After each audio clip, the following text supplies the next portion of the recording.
Lanjutkan dengan bab seismik inversi.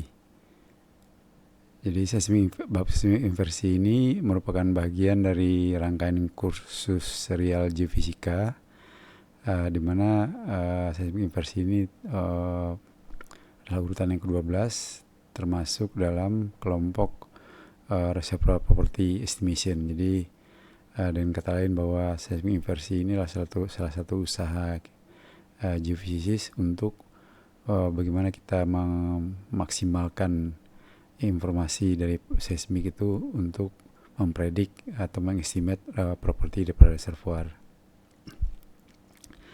Nah, ini sebagai slide pengenalan ya, atau introduction. Jadi inilah kualitas dari leading edge ya.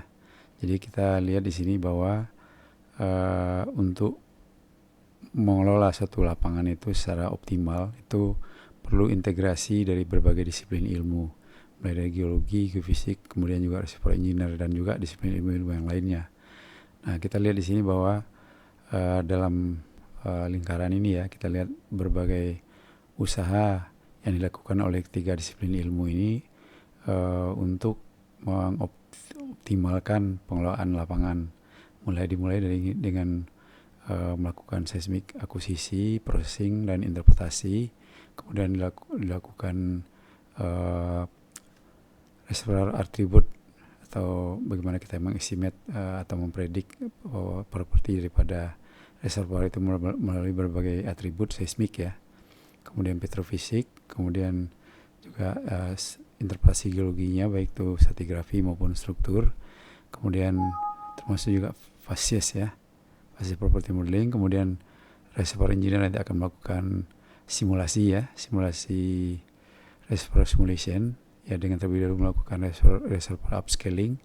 Kemudian dilanjutkan dengan production forecast ya, dengan beberapa skenario ya. Kemudian dilanjutkan dengan bagaimana perencanaan lapangan ya itu dibuat, kemudian economic assessment daripada lapangan itu sendiri.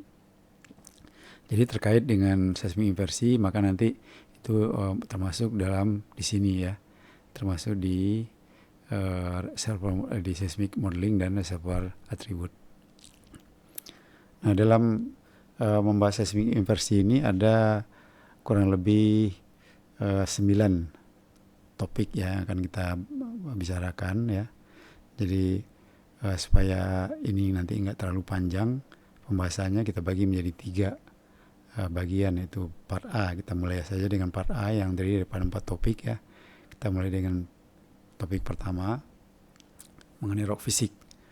Jadi rock fisik itu menggunakan prinsip fisika ya. Jadi di mana kita mencari atau establish relationship antara sifat-sifat fundamental daripada batuan atau batuan yang berisi fluida dengan sifat kuantitas daripada seismik ya, yang bisa di-observe seperti seismic velocity, travel time, amplitude dan sebagainya. Nah, di sini kita melihat seismic property misalnya, yang bisa kita amati itu ada seismic velocity, travel time, impedance, amplitude, EV response, VVS dan atribut lainnya. Nah, di lain pihak reservoir property yang ingin kita ketahui atau yang kita predik ya, itu adalah porosity, density, kemudian saturasi ya, fluid type-nya, gas, minyak atau air ya, kemudian pressure, temperatur dan sebagainya. Nah, jadi dengan mengukur ya keduanya ini ya, antara reservoir dan seismic property ini, kemudian dan juga kadang-kadang kita memerlukan yang non reservoirnya ya, hubungan antara kedua properti ini itu bisa di-establish ya. Nah, hubungan ini nanti akan membantu kita untuk mentransform seismic to reservoir property atau sebaliknya. Nah, ini adalah flowchart ya, bagaimana kita mengekstrak reservoir property itu dari seismic data. Nah, reservoir property itu adalah di sini ya, rock property itu ada di sini posisinya ya. Dan di samping itu nanti kita akan lihat seismic QC assessment ya, seismic data enhancement, log editing dan sebagainya ya. Nah, ini kita lihat crossplot ya. Sebelum kita melakukan inversi itu kita harus melakukan dulu apa yang namanya crossplot ya. Jadi inilah konseptual crossplot. Nah, kalau misalnya kita crossplot misalnya antara density dan sonic. Nah, kalau misalnya crossplot itu bentuknya seperti ini ya, bentuk seperti ini di mana sand dan shell itu secara acoustic impedance ya, itu kita lihat di Brimpit ya.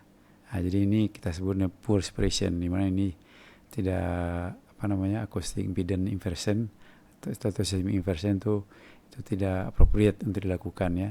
Nah, yang bagus itulah seperti ini kalau dia terpisah ya.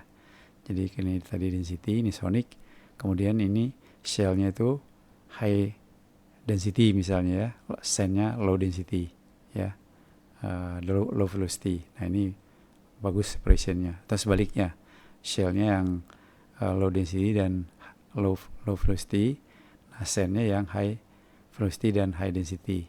Nah, ini juga adalah keadaan-keadaan atau kasus-kasus di mana inversi itu bisa dilakukan ya, khususnya post-tag ya.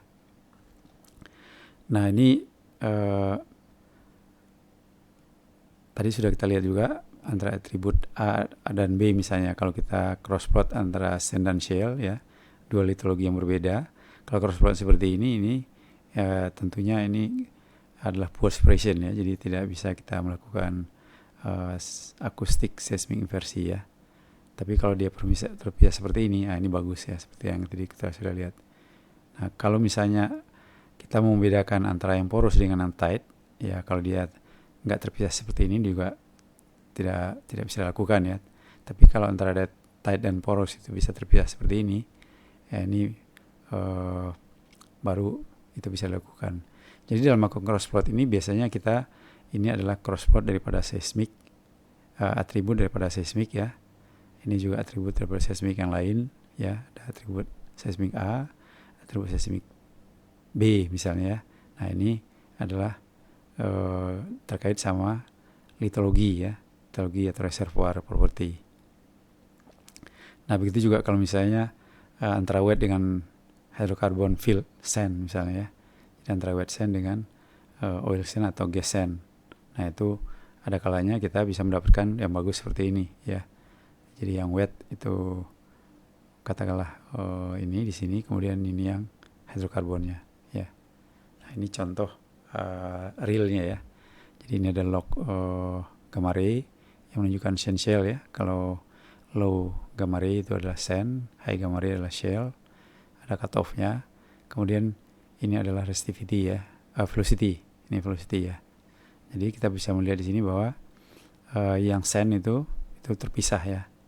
Jadi umumnya yang sand itu dia high impedance, sedangkan yang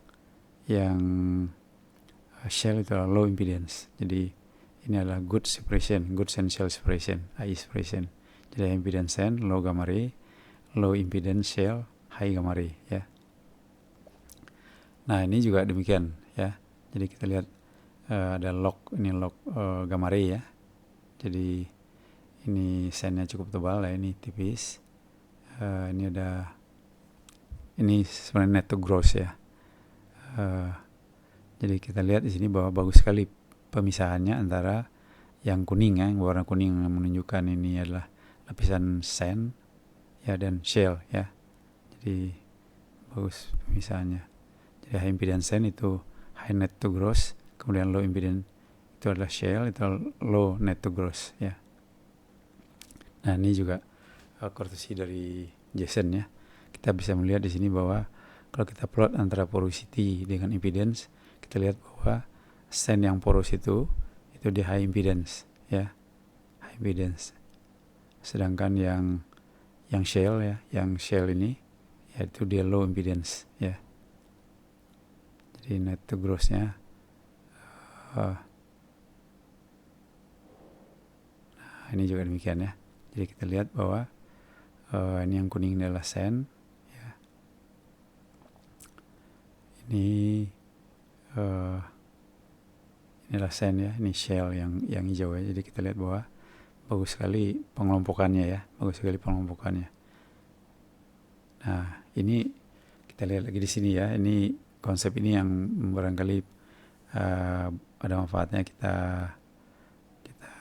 ingat ya, bahwa ya, seperti yang tadi sudah disampaikan, bahwa yang diplot ya di Duku Dosmu adalah seismic attribute-nya A dan B.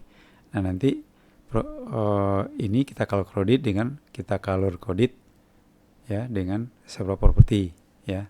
Jadi misalnya ini yang poros ya, ini yang tight misalnya ya. Nah, ini jadi kita lihat sini bahwa ini good separation between background and cluster target ya. Jadi ini targetnya ini kita sebut cluster target ya. Jadi dia terpisah dengan baik ya.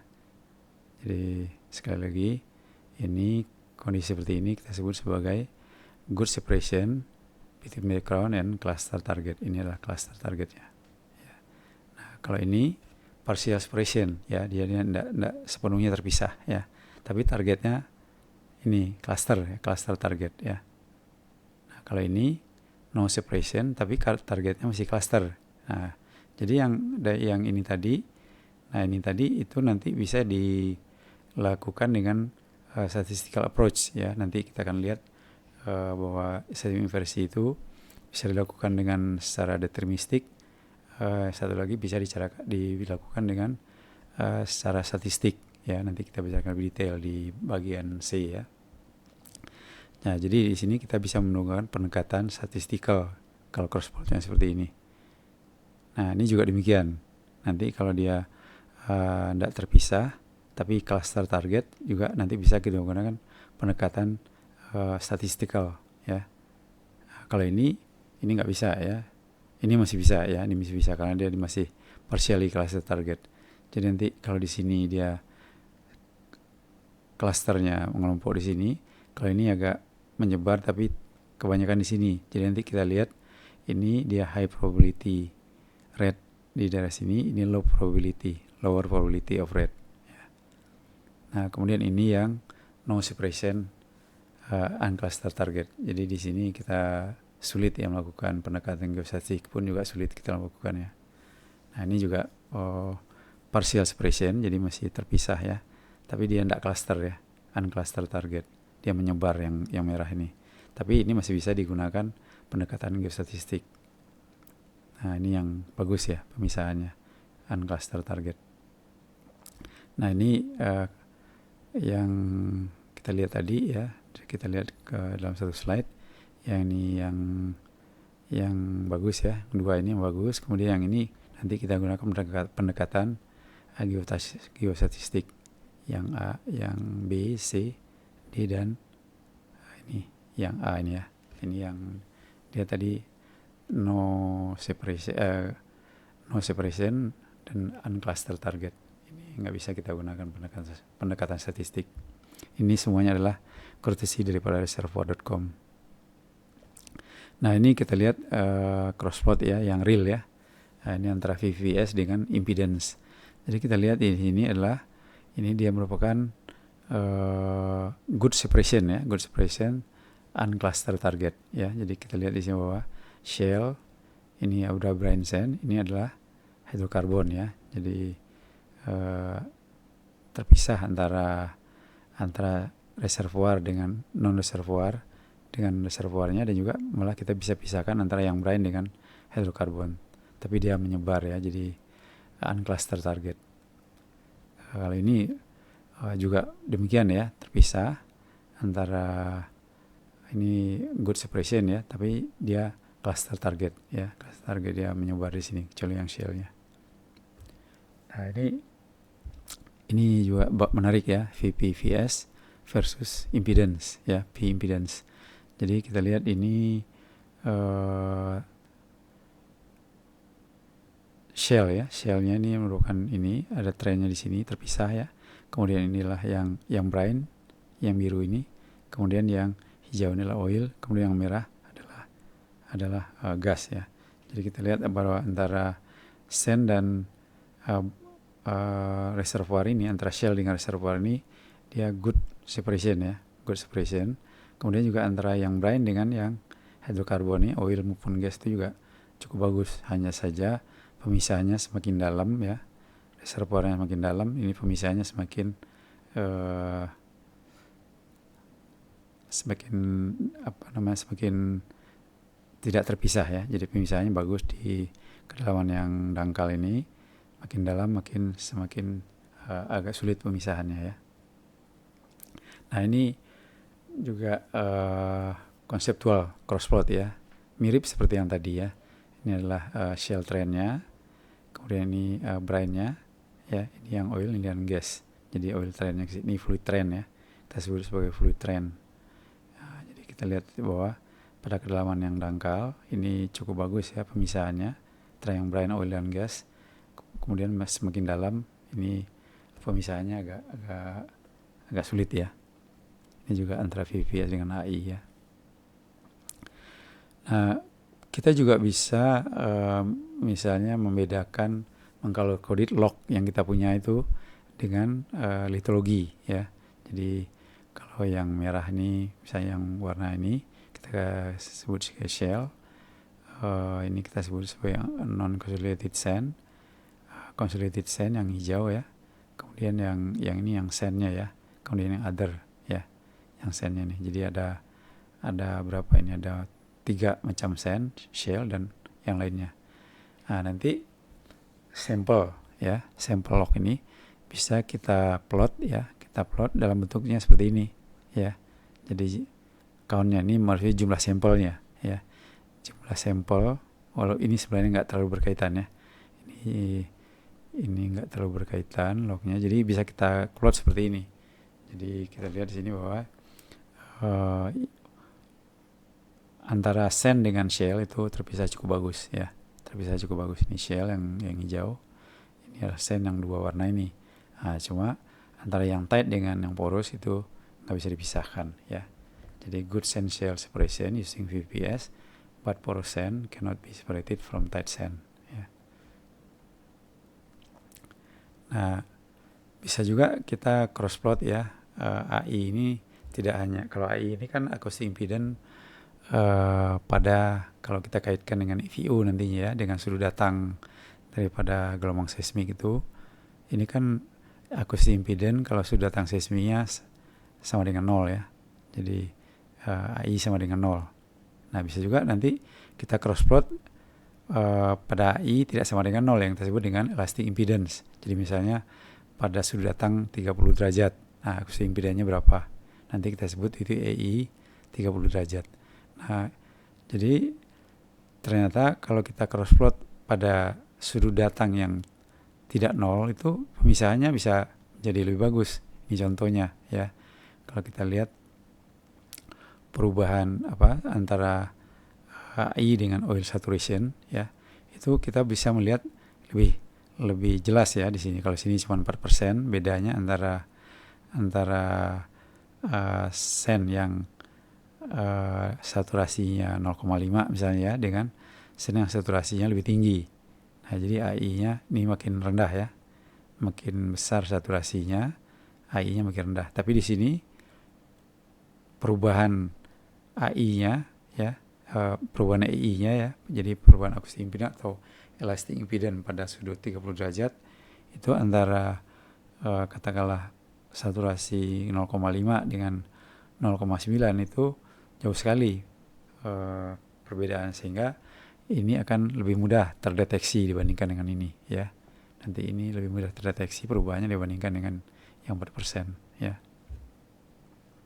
Nah, ini adalah berdasarkan ini ya, berdasarkan sampel ya, core sampel ya.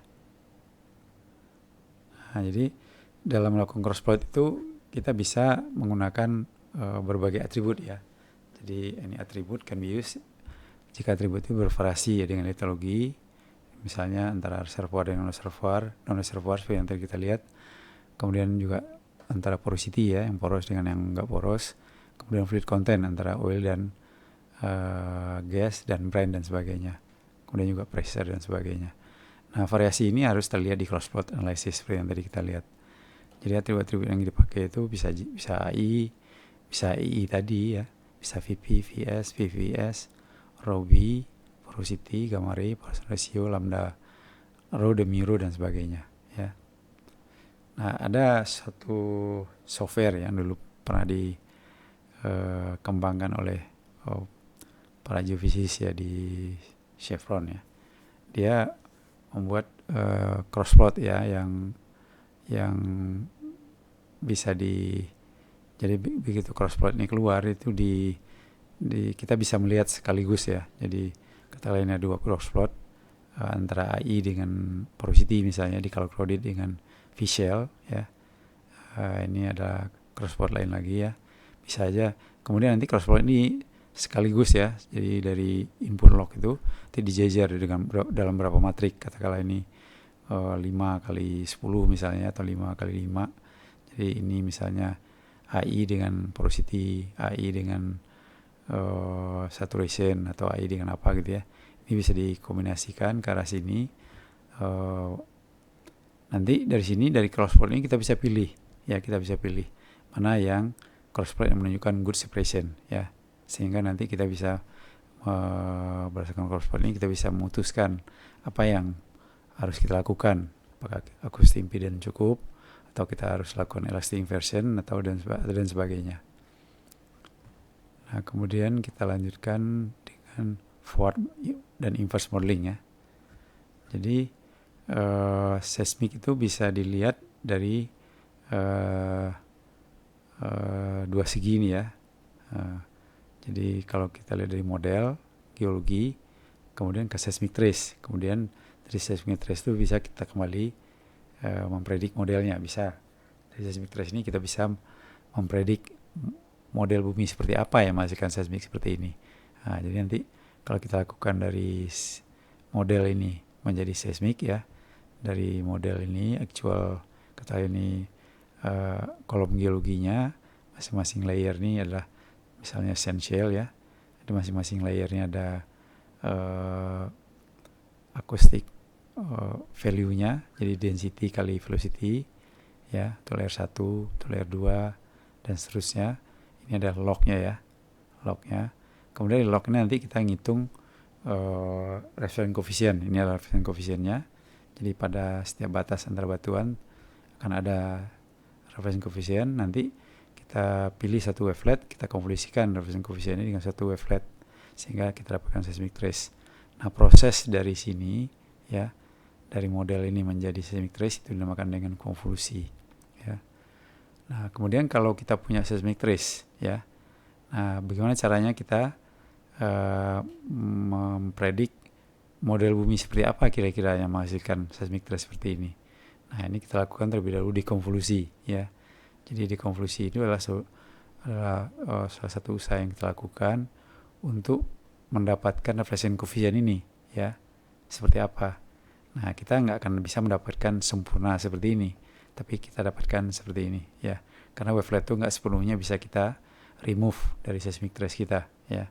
Dari seismic trace ini nanti kita lakukan inversi ya, kita predik acoustic impedance log-nya, kemudian dari acoustic impedance log ini baru nanti kita perkirakan litologinya ya, acoustic impedance ini batuan kira-kira apa, ini kira batuan kira-kira apa, sehingga kita bisa mendapatkan lagi model seperti yang di sini. Nah, ini kita namakan dengan inverse modeling ya. Nah, kenapa kita melakukan inversi? Nah, ini seismic data, kalau kita bandingkan data ya yang apa namanya, banyak sekali kita punya, itu adalah seismic data dan well data. Nah, seismic data ini dimensinya adalah two-way time yang kita ukur dan amplitude ya. Jadi pada batas antar lapisan itu kita mendapatkan reflection yang besarnya refleksi itu nanti dinyatakan dengan amplitude ya. Nah, sedangkan pada well data itu domainnya unit adalah depth ya, sedangkan di sini two-way time. Kemudian yang kita ukur adalah velocity log dan density log yang nanti menjadi acoustic impedance. Nah, supaya kedua data ini bisa kita korelasikan, ada dua pilihannya. Nah, well data ini kita jadikan sebagai synthetic seismic melalui synthetic seismogram ya. Ini kita sebut sebagai fault modeling. Kita baru bisa korelasikan antara data sumurnya yang sudah kita rubah menjadi sintetik seismogram, kita korelasikan dengan seismik. Atau seismiknya kita rubah menjadi acoustic impedance ya melalui inverse modeling ya, melalui inverse modeling. Jadi supaya kedua data ini bisa sama dan bisa dibandingkan dan dikorelasikan. Nah ini forward dan modeling dilihat dari sisi reference coefficient ya. Jadi kalau kita punya dua lapisan batuan seperti ini acoustic impedance-nya ZI itu sama dengan density I kali VI ya. Ini ZI plus 1 ya. Ini density dan velocity-nya. Jadi reference coefficient-nya adalah ini. Jadi acoustic impedance lapisan yang atas dikurangi dengan acoustic impedance lapisan yang bawah ditambah dengan perjumlahan acoustic impedance kedua lapisan ini. Nah, kalau kita mau mencari acoustic impedance kalau misalnya kita ketahui ya, kalau di inverse modeling kan kita tahu reference coefficient atau amplitude ya. Ini sesuatu yang kalau kita punya seismic trace nanti kita dapatkan amplitudo kan daripada refleksi. Nah, kalau amplitudo refleksi ini kita anggap sebagai reference coefficient, maka kalau kita misalnya kita tahu ZI, maka ZI plus 1 ini bisa kita cari. ZI plus 1 sama dengan ZI dari persamaan ini nanti di rearrange sama dengan ZI ditambah dikalikan dengan 1 plus RI dibagi dengan 1 dikurangi dengan RI. Nah ini nanti disebut sebagai recursive inversion ya.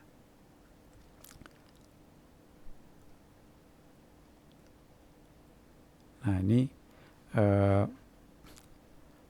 bandwidth ya antara seismik dengan log ya.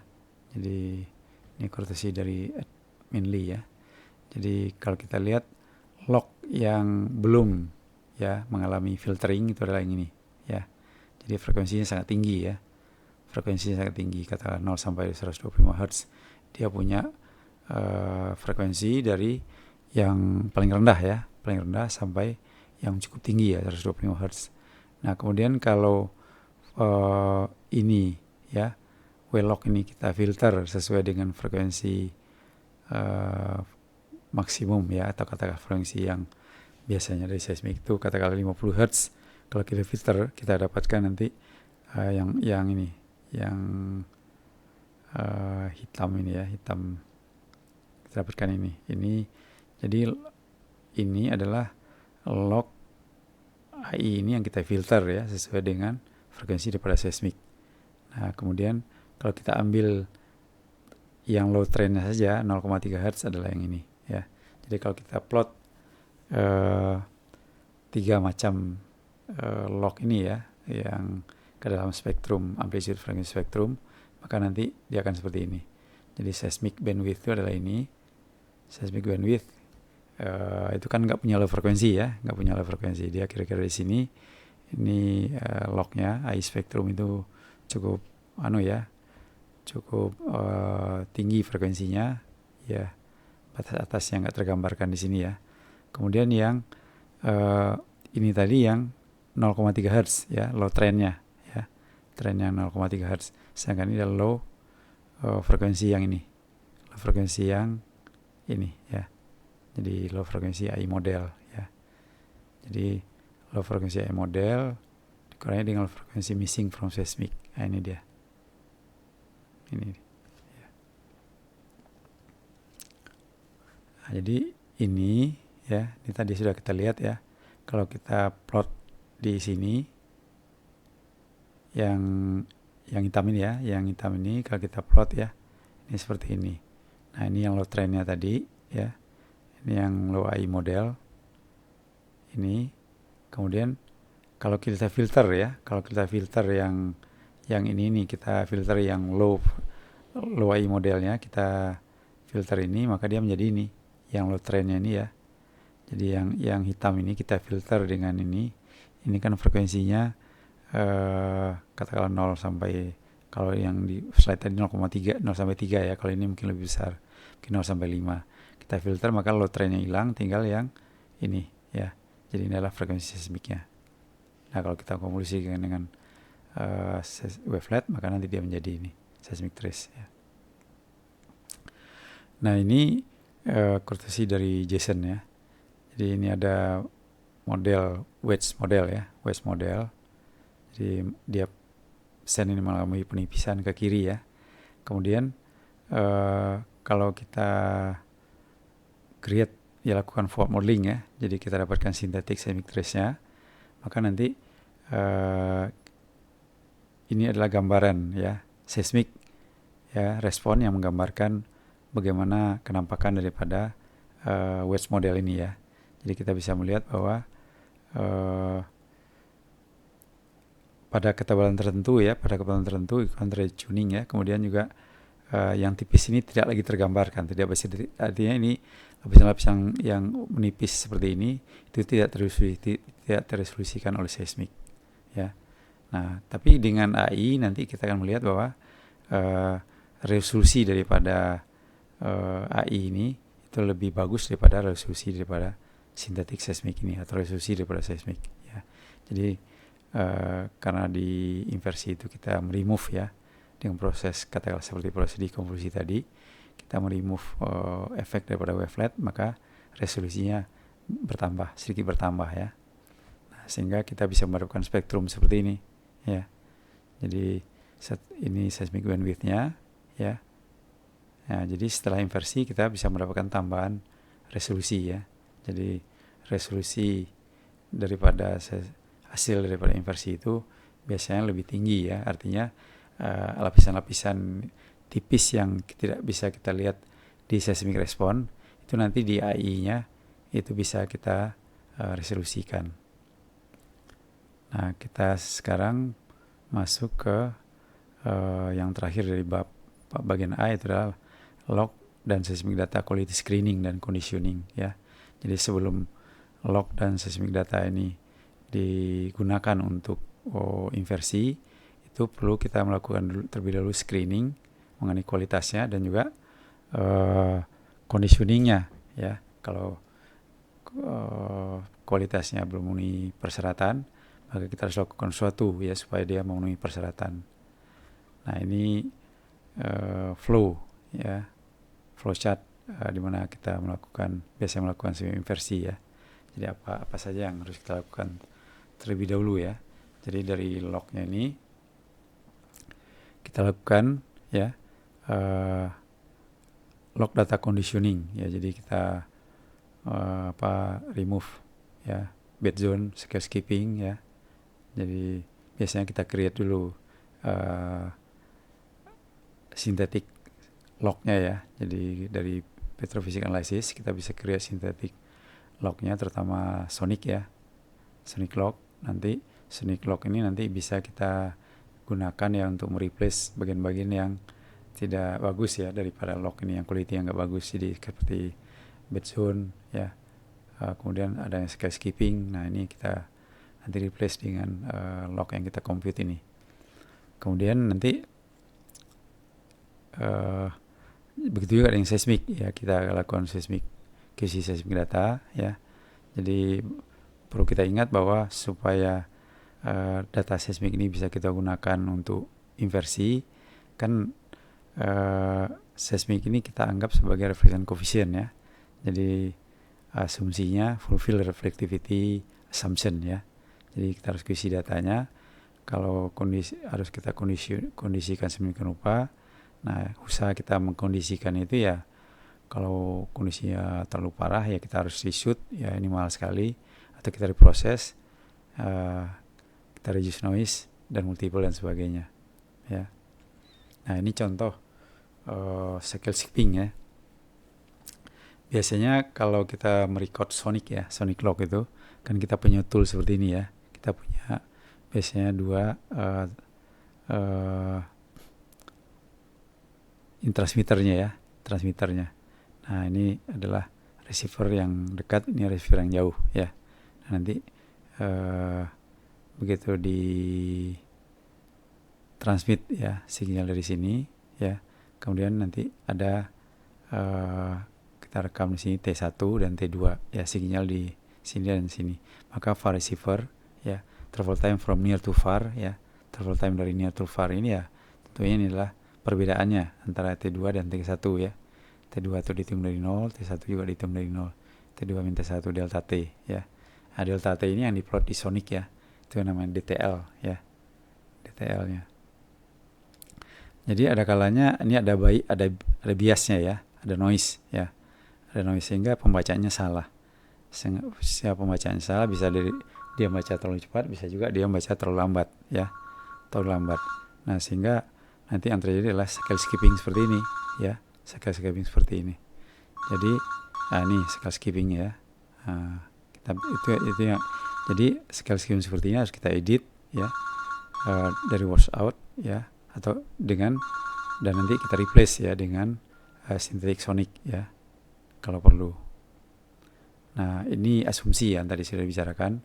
Ini asumsi daripada seismic trace ya, itu harus memenuhi persamaan reflection coefficient dikonklusikan dengan wavelet ya. Jadi ini artinya adalah bahwa ini tidak ada noise, artinya noise-nya sudah kita hilangkan sama sekali dari processing ya, untuk processing. Demikian juga multiple, ini sudah kita migrasi ya, sehingga tidak lagi difraksi ya. Kemudian tidak ada side swipe reflection. Itu prosesnya harus menggunakan kaidah true amplitude processing, preserve amplitude processing. Jadi no EGC, tidak ada coherency enhancement, tidak ada view effect. Jadi wavelet yang terkandung di seismik ini juga idealnya harus stabil ya, harus stabil, dan tidak ada spectral extrapolation. Jadi ini ya menggambarkan reflection coefficient ya. Nah, ini contoh ya, contoh dari seismic processing ini yang belum menggunakan true amplitude process ya. Jadi masih EGC. Jadi kita melihat di sini amplitude-nya sama aja besarnya nih ya. Nggak bisa kita melihat mana yang strong, mana yang kurang strong ya. Nah, ini yang processing zaman dulu ya, tahun-tahun 70-an, tahun 60-an seperti ini. Jadi dia tidak menggunakan true amplitude proses ya, true amplitude preserve proses ya. Ini preserve mestinya ya. Jadi ini tidak bisa digunakan untuk inversi datanya. Nah, ini yang baru ya, yang sudah modern processingnya. Jadi menggunakan true amplitude preserve processing ya. Jadi kita bisa melihat ada yang sangat strong ya, ada juga yang sedang lah amplitude-nya, ada juga yang ini tidak begitu strong amplitude-nya, sehingga kita bisa melihat memperkirakan litologinya ya. Nah, ini kalau kita bandingkan ya, data yang ditembak sebelumnya kemudian di reshoot ya, ini original 3D dan reshoot 3D. Ini mungkin ditembak dulu dengan parameter yang nggak begitu rapat barangkali, receiver lainnya dan sebagainya ya. Nah, ini ditembak ulang ya, karena ini dianggap tidak memenuhi syarat kualitasnya ya, karena reservoirnya ada di sini. Jadi tembak lagi. Nah, ini cukup bagus ya. Ini juga sangat kompleks ya, strukturnya banyak. Jadi di sini karena dia reservoirnya sangat terkompartementalisasi dengan patah-patah yang kecil ya, jadi sehingga harus ditembak ulang sehingga kita bisa mendapatkan gambaran yang lebih detail mengenai patahan-patahan ini dibandingkan yang di sini ya. Nah, ini juga improvement yang signifikan ya, kita lihat pada processing zaman dulu ya, barangkali ini masih menggunakan post-stack migration, dengan yang sudah modern menggunakan pre-stack time migration. Jadi banyak sekali improvement yang kita dapatkan ya melalui dengan ini datanya nggak di-reshoot, datanya sama ya, cuman ini pakai konvensional. Dulu mungkin masih pakai post-stack migration, ini sudah pakai pre-stack time migration. Jadi ini juga adalah contoh yang cukup menarik ya, untuk kita lihat bagaimana reprocessing itu memberikan improvement yang signifikan ya terhadap kualitas data. Jadi kita lihat di sini korelasi antara log dengan seismiknya kan di sini tidak begitu jelas ya. Tapi kalau sini kita jelas sekali melihat ini sennya tebal. Ini juga continue ya, lebih kontinuitas daripada refleksinya lebih terlihat di sini. Ini juga lebih sharp ya, refleksinya lebih sharp. Ini juga kita bisa melihat improvement ya dari data yang diproses tahun 99 dengan yang diproses belakangan ya. Ini dari juga kursi dari Google ya. Jadi kita bisa melihat improvement yang signifikan dari usaha memproses atau melakukan reprocessing ya. Ini juga demikian ya, resolusinya improve signifikan ya. Nah ini tadi sudah kita lihat ya, ini adalah akhir daripada bagian A.